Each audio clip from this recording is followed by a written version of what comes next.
Hello students, welcome once again.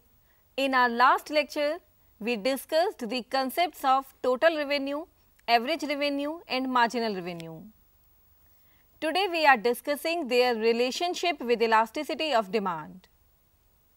The formula showing relationship between all these is marginal revenue equals to average revenue into elasticity of demand minus 1 upon elasticity of demand. In this formula, E shows price elasticity of demand. Now analyze the formula. According to this formula, if elasticity is equals to 1, then marginal revenue will be calculated as 0. If elasticity of demand is greater than 1, then marginal revenue will be positive. And if elasticity of demand is less than 1, marginal revenue will be negative. As we know that the elasticity of demand is 1 in case of straight line demand curve at the midpoint, it means that MR, marginal revenue, corresponding to the middle point of the demand curve will be 0.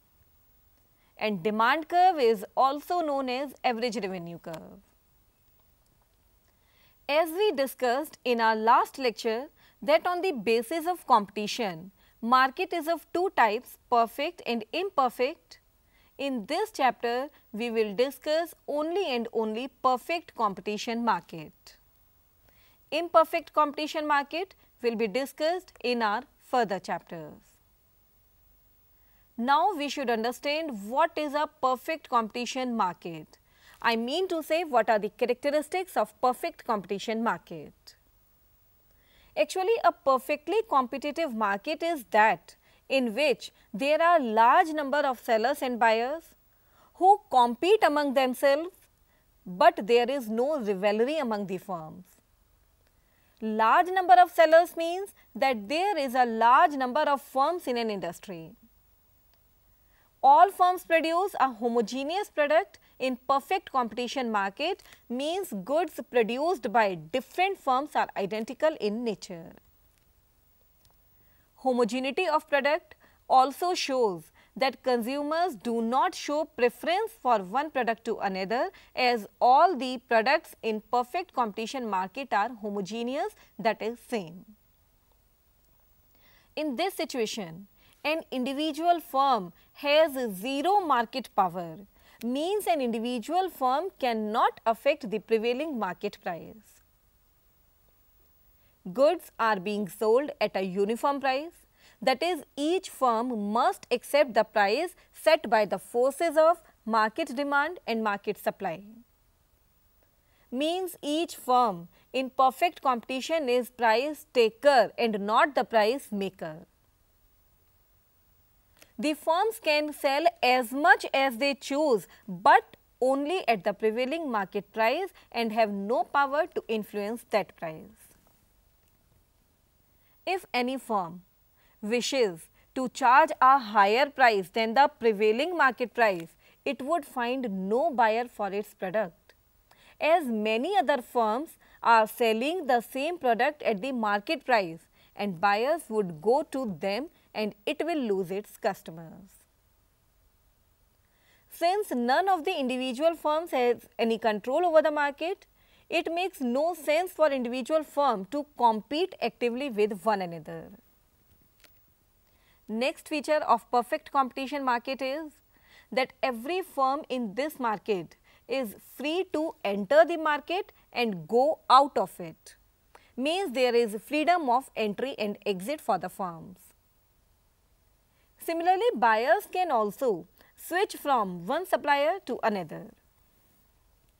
Next feature, there is a perfect knowledge on the part of buyers and sellers in the perfect competition market about the quantities of stock of goods in the market, about market conditions and the knowledge about prices at which transactions of purchase and sale are being entered into.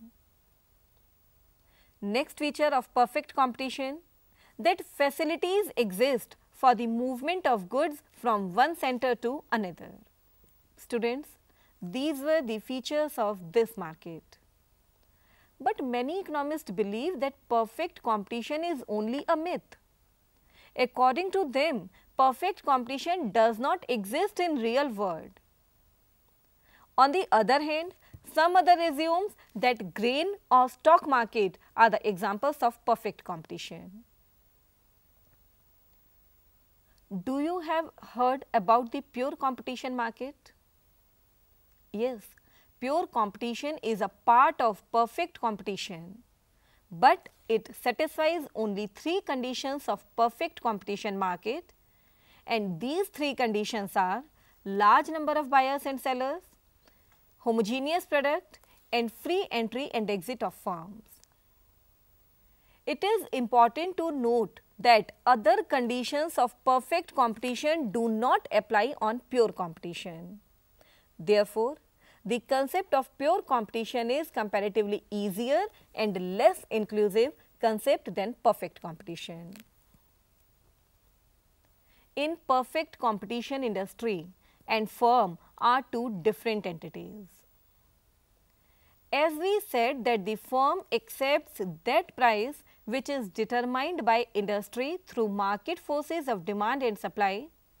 So, we should first of all consider the interaction between market forces, that is interaction between demand and supply.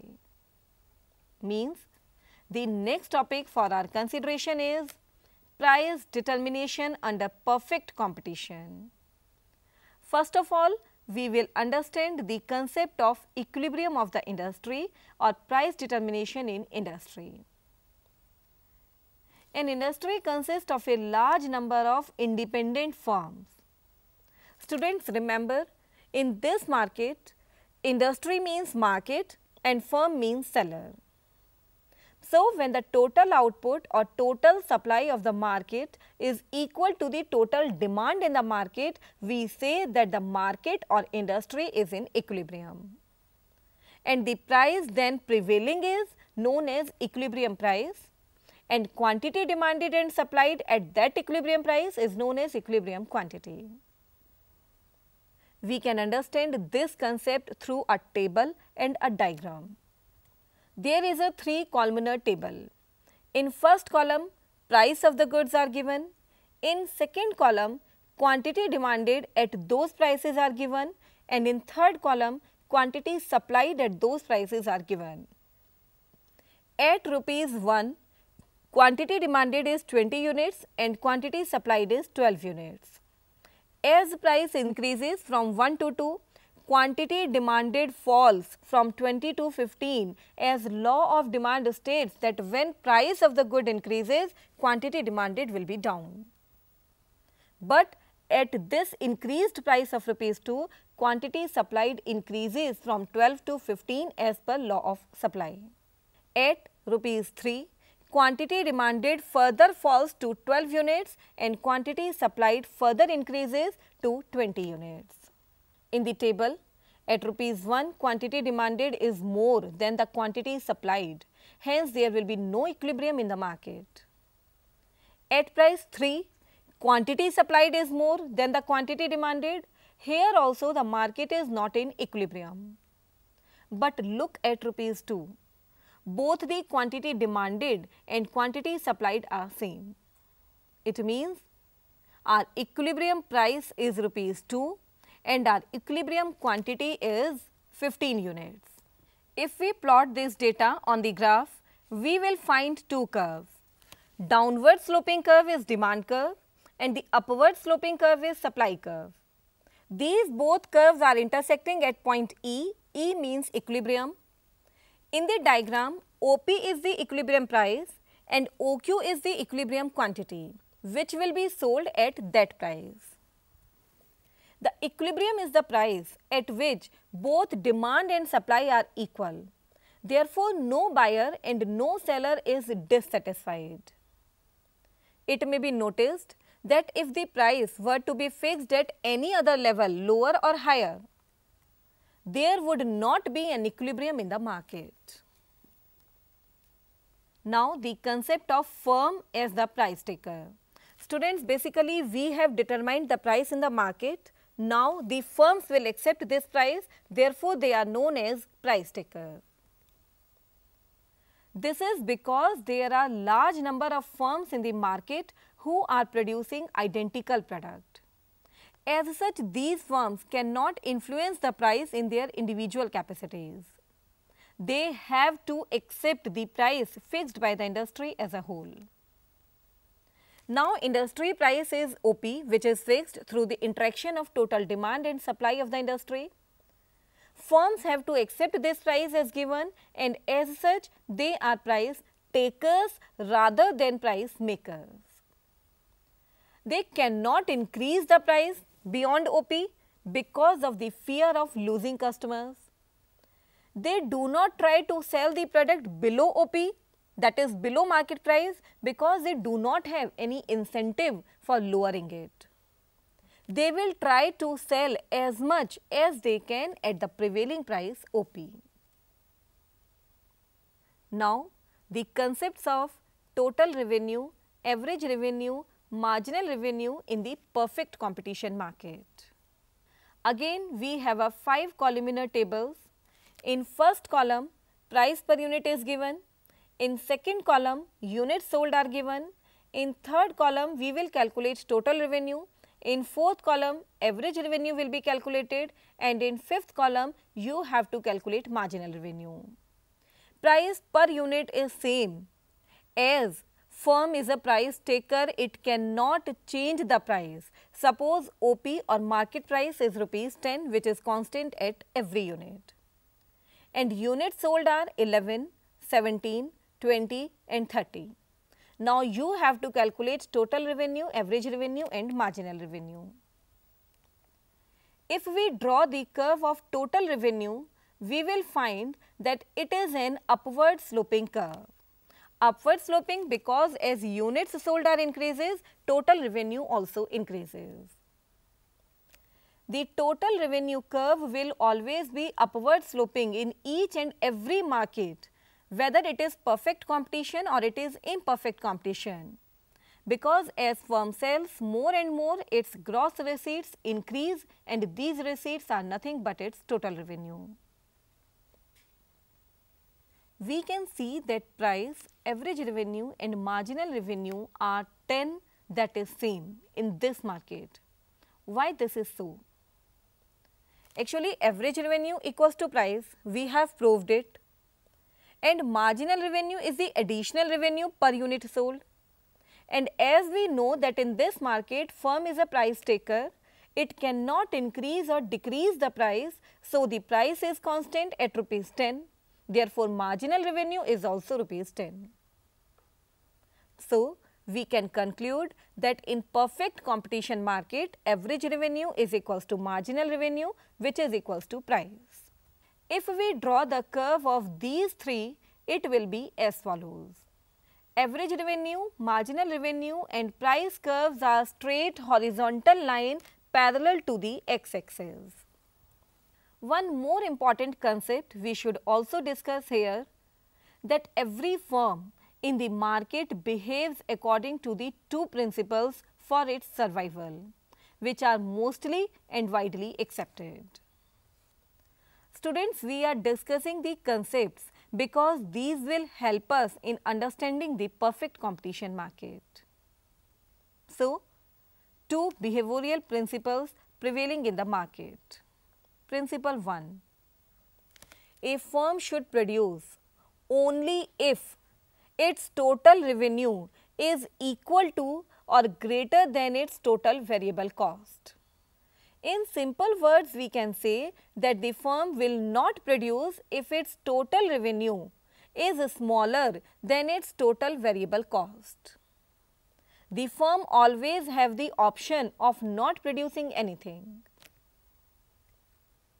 If it does not produce anything, it will have an operating loss only equal to its total fixed cost. Total loss equals to total fixed cost if it does not operate.